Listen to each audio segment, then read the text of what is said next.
Life has a quiet way of arriving at its most important moments disguised as ordinary days, and for Margaret, that morning began no differently than the dozens that had come before it since. The world she once knew had narrowed into a smaller, quieter shape, the kind that fit neatly between her modest home and the familiar corner café 2 blocks away, where she spent her mornings with a book she had already read halfway through but kept returning to anyway. Not for the story itself, but for the comfort of holding something steady, something that did not change when everything else had.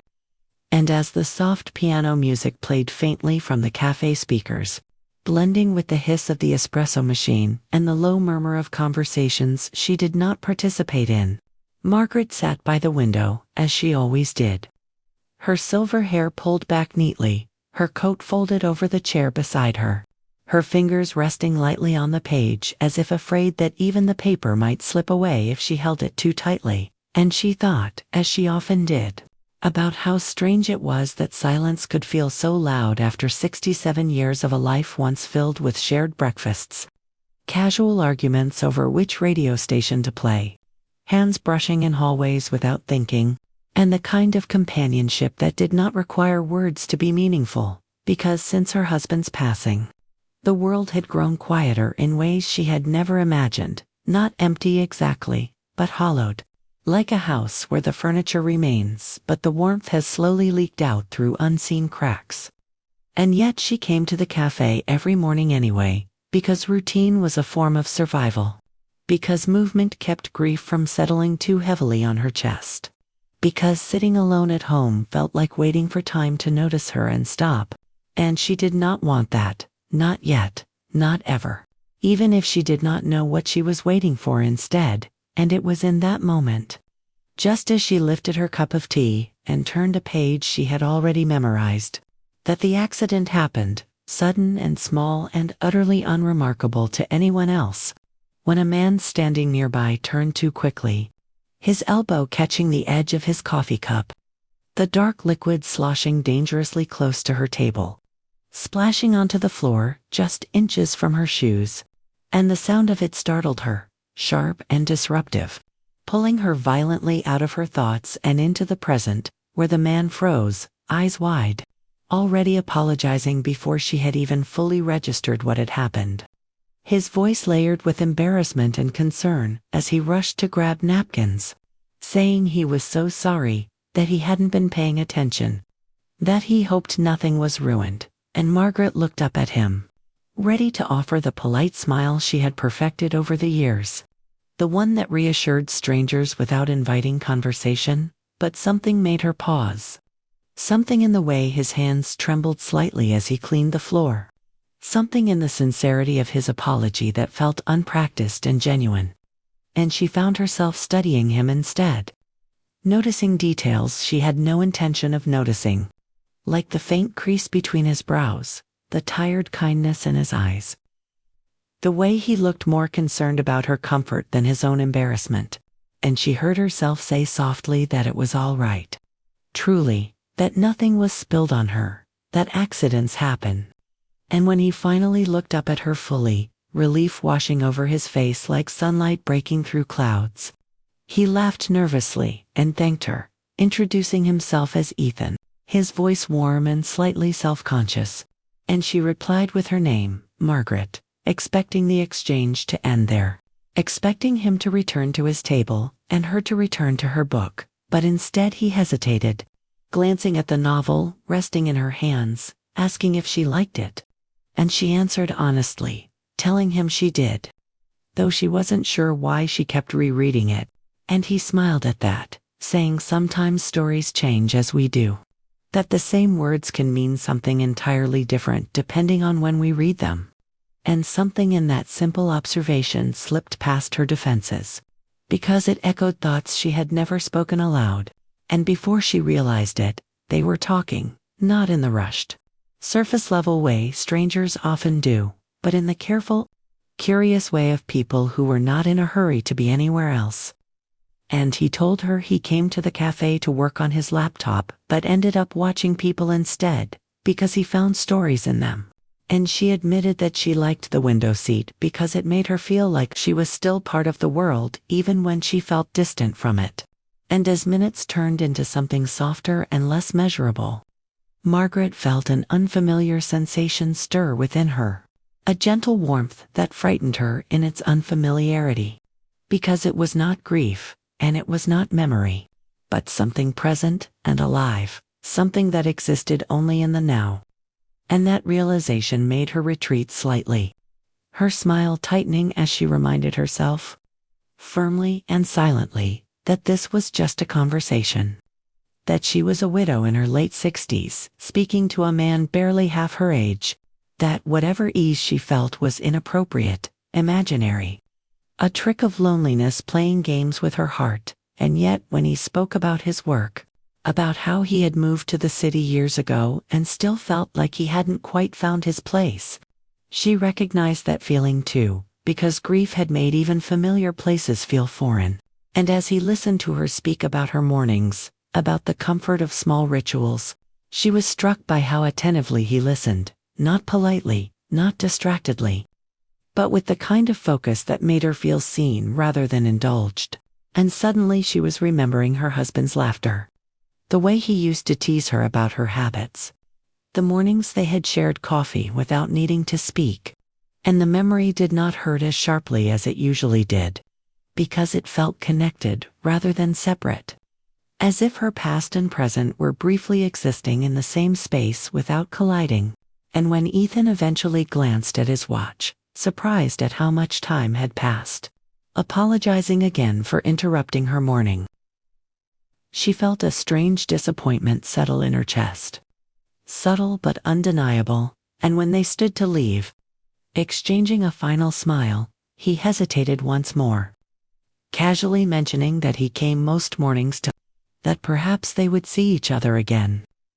And she nodded, agreeing politely, though her mind was already racing ahead, questioning why that thought unsettled her so deeply.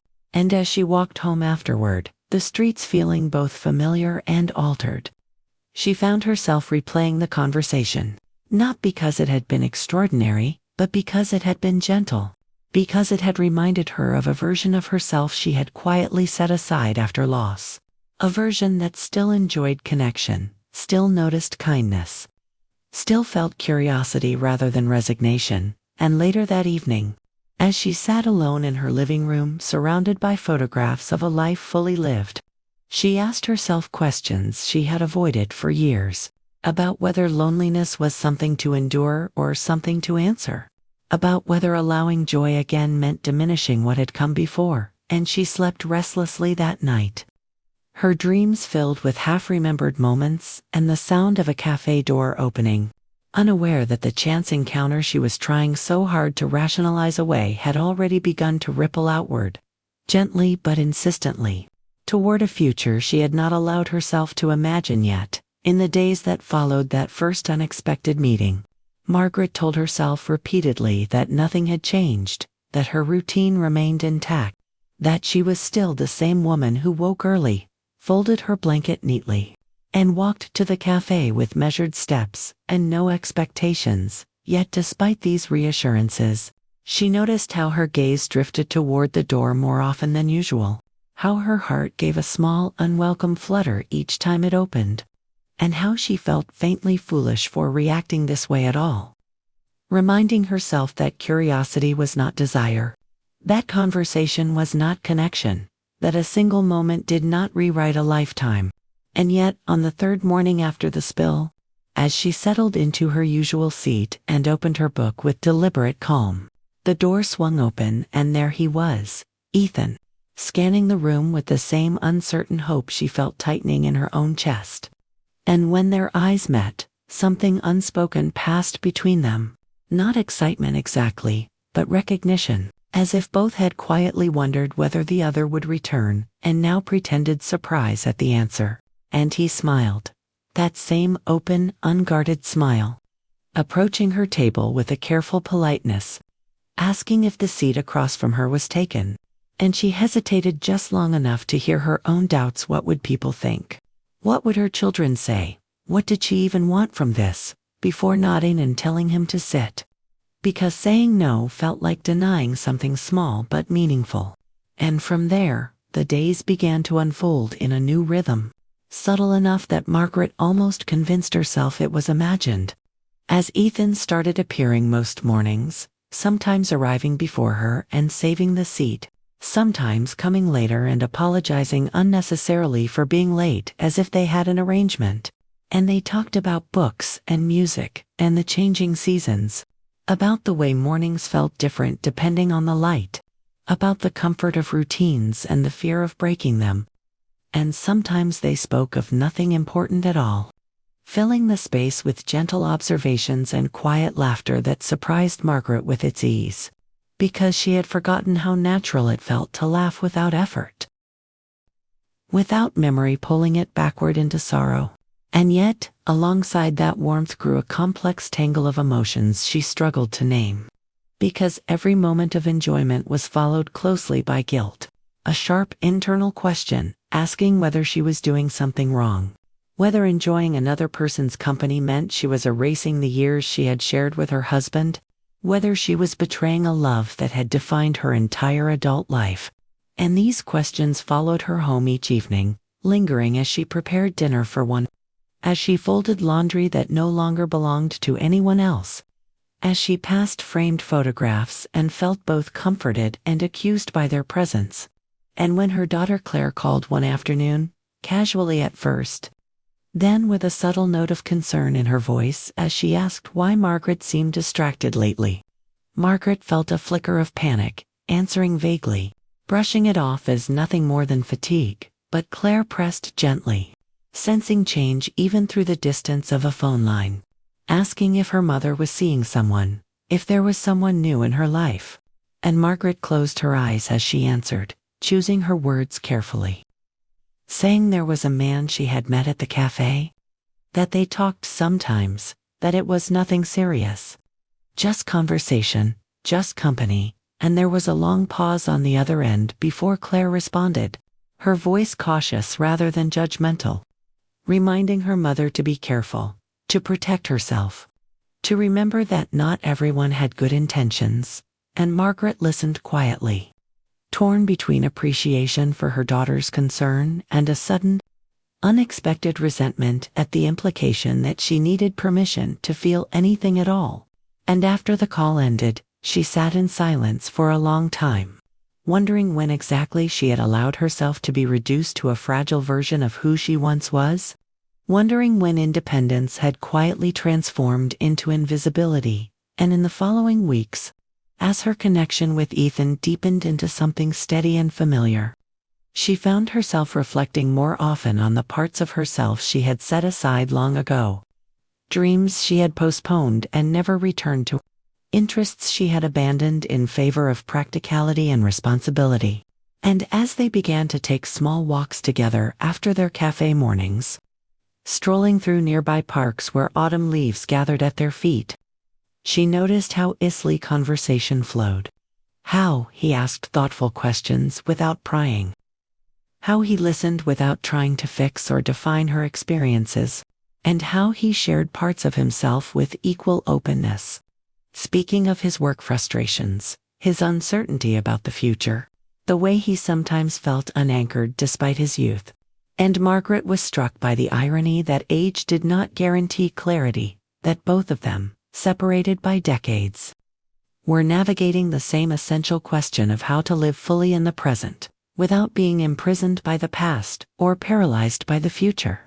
And as these walks became a quiet tradition, Margaret's internal conflict intensified, because while the world felt brighter in his presence, she could not ignore the quiet voice reminding her that this friendship existed outside society's expectations, that people would talk, that assumptions would be made, and that she would be judged not for what she felt but for how it appeared. And one afternoon, as they wandered into a small bookstore tucked between cafes and boutiques, Ethan suggested she recommend something to him, saying he trusted her taste, and the simple act of being asked, of being valued for her perspective rather than dismissed as irrelevant, stirred something deeply emotional within her.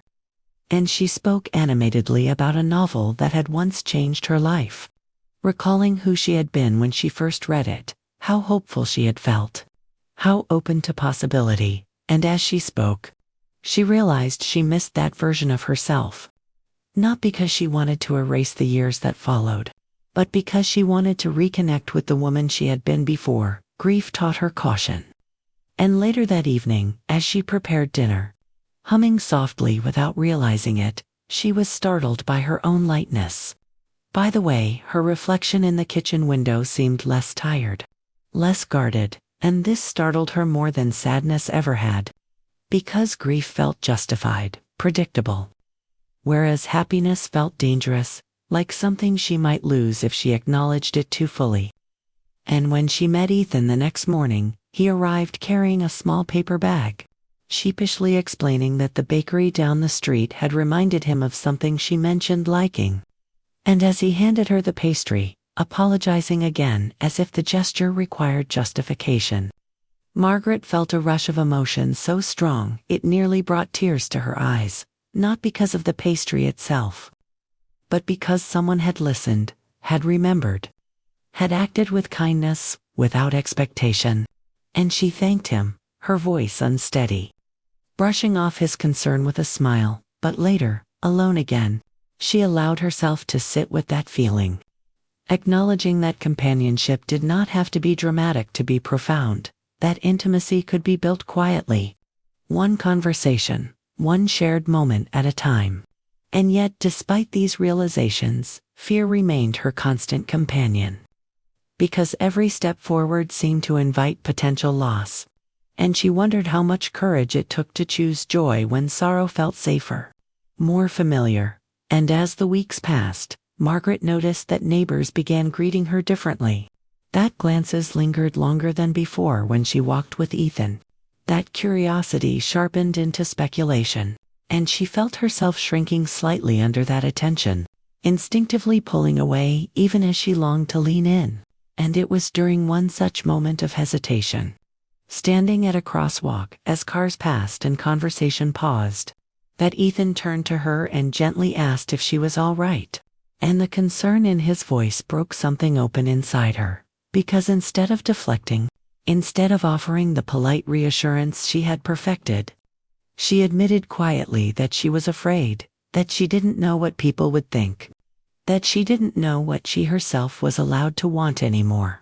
And he listened without interrupting, nodding slowly, telling her that fear was understandable, that connections didn't need labels to be meaningful, that whatever this was, it could move at her pace. And something about that, about the absence of pressure, about the respect woven into his words, lulled Margaret to breathe more freely than she had in years. And that night, as she lay in bed staring at the ceiling, she realized that the most unsettling part of this new chapter was not the presence of another person in her life, but the reawakening of her own desires, her own sense of agency, her own willingness to step into uncertainty rather than retreat into memory. And she wondered, with equal parts hope and fear, whether this friendship was leading her toward something she had long believed was behind her, or whether it was simply teaching her how to live again, gently, honestly, without apology. As autumn leaned fully into the city and the air sharpened with the promise of colder days, Margaret found that what had once felt tentative and fragile in her connection with Ethan had settled into something deeper, quieter, and more resilient than she had anticipated, not defined by urgency or expectation, but by a steady presence that began to thread itself naturally into the fabric of her days. And it was during this time that they attended the community art exhibit together, an event Margaret might once have dismissed as unnecessary effort but now approached with cautious anticipation, telling herself repeatedly that it was simply an outing, simply an evening among neighbors and local artists, yet aware even as she adjusted her scarf in the mirror that her reflection looked different than it had months ago, her posture less guarded, her eyes more alert, as if she were stepping into the world rather than observing it from a safe distance. And when Ethan arrived at her door to walk with her to the venue, his easy smile and understated compliment made her laugh softly.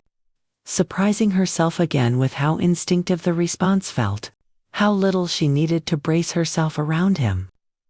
And as they moved through the gallery space together, pausing before paintings and photographs that captured fragments of other lives, other perspectives, they spoke not only about the art but about what it evoked, what memories it stirred, and Margaret noticed how freely Ethan shared his interpretations, how unafraid he was of being vulnerable or uncertain, admitting when a piece confused him, admitting when something struck too close to home.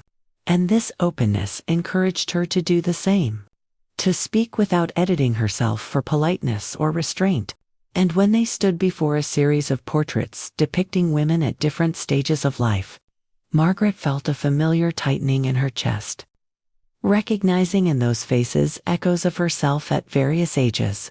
And she heard herself speaking aloud about time, about how aging felt less like a straight line and more like a collection of moments that resurfaced unexpectedly. And Ethan listened intently, responding not with platitudes, but with curiosity, asking what version of herself she felt closest to now. And the question lingered in the air between them, because Margaret realized she did not have a simple answer, that she was simultaneously many versions of herself at once, shaped by love and loss and survival. And later that evening, as the crowd thinned and the exhibit lights dimmed, they sat together on a bench outside, the night air cool and still. And it was there, in that unguarded quiet, that Ethan spoke of his mother, of losing her when he was young, of the way grief had altered his sense of time and security, how it had forced him to grow up quickly while leaving certain parts of him suspended in uncertainty. And Margaret felt her heart soften in recognition, because though their losses were different, the shape of the pain was familiar, the way it carved absence into everyday life.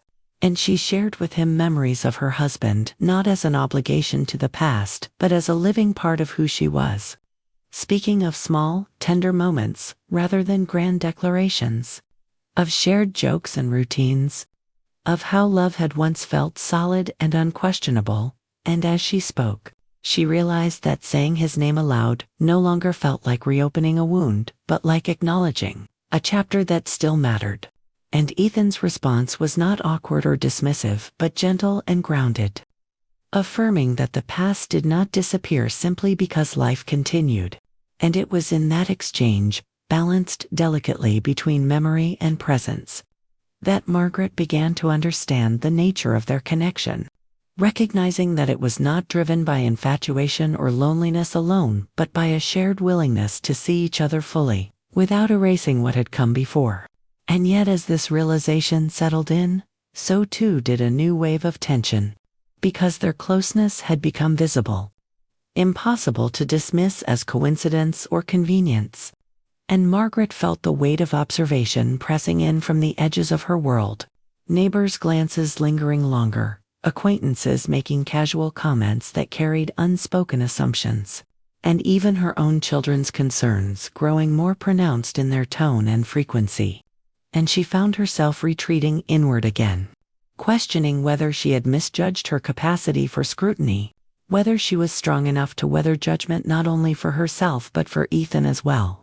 And these doubts surfaced one afternoon as they walked through the park, leaves crunching beneath their feet, conversation slowing as Margaret grew quiet. And Ethan noticed immediately, asking gently what was wrong.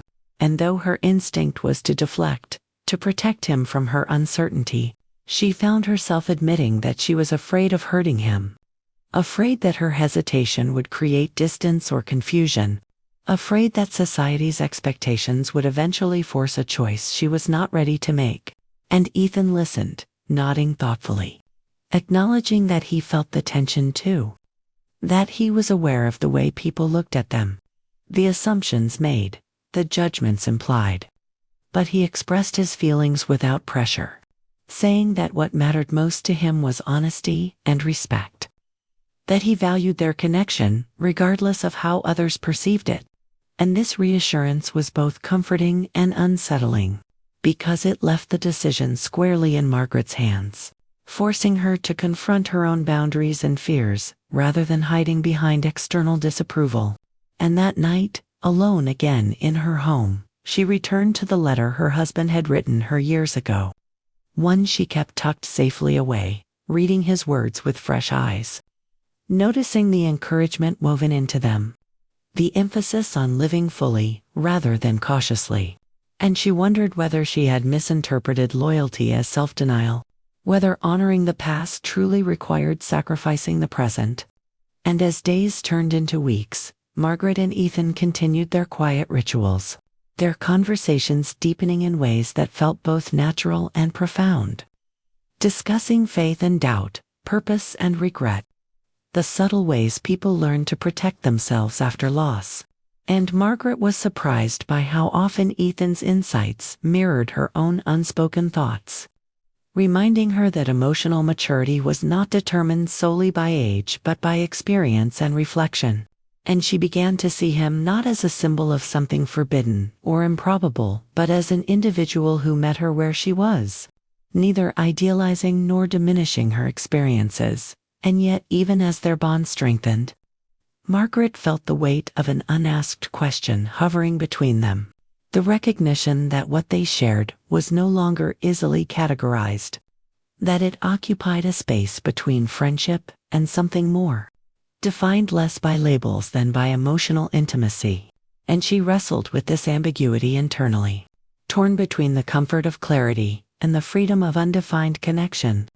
And when Ethan finally voiced what they had both been circling around one evening, acknowledging that their relationship felt meaningful in ways that extended beyond companionship, but expressing his willingness to honor whatever boundaries she needed, Margaret felt both relief and fear wash over her, because the invitation to choose was both empowering and daunting. And she realized that the greatest risk was not judgment or heartbreak, but the possibility of regret, of looking back years from now and wondering what might have been if she had allowed herself to step forward rather than retreat. And as she lay awake that night, listening to the quiet of her home, Margaret understood that the question she faced was not whether she deserved happiness, but whether she was willing to claim it despite uncertainty. And that realization marked a turning point, subtle but irreversible, as she stood at the threshold of a life she had not planned but was beginning to imagine. With cautious hope, the shift from quiet acceptance to open confrontation came not as a sudden rupture but as a gradual tightening of the world around Margaret, as though the air itself had grown heavier with expectation. And she sensed it first in small ways, in the careful pauses during phone calls, in the way her children's questions grew more precise, less casual, until one afternoon she found herself seated at her dining table with Claire and her son David Jr. across from her, their expressions composed but tense, the room filled with the kind of silence that signals something important is about to be said. And Margaret felt a familiar instinct to prepare herself for criticism, to brace for disappointment, yet what followed was not anger but concern, layered thickly with fear and misunderstanding. As Claire spoke first, choosing her words carefully, explaining that people had noticed, that neighbors had talked, that they worried about how things looked, about whether Margaret was being taken advantage of, about whether she was acting out of loneliness rather than clarity, and David Jr. added his own unease, admitting that he didn't know how to reconcile seeing his mother with a man so much younger, that it unsettled him in ways he struggled to articulate.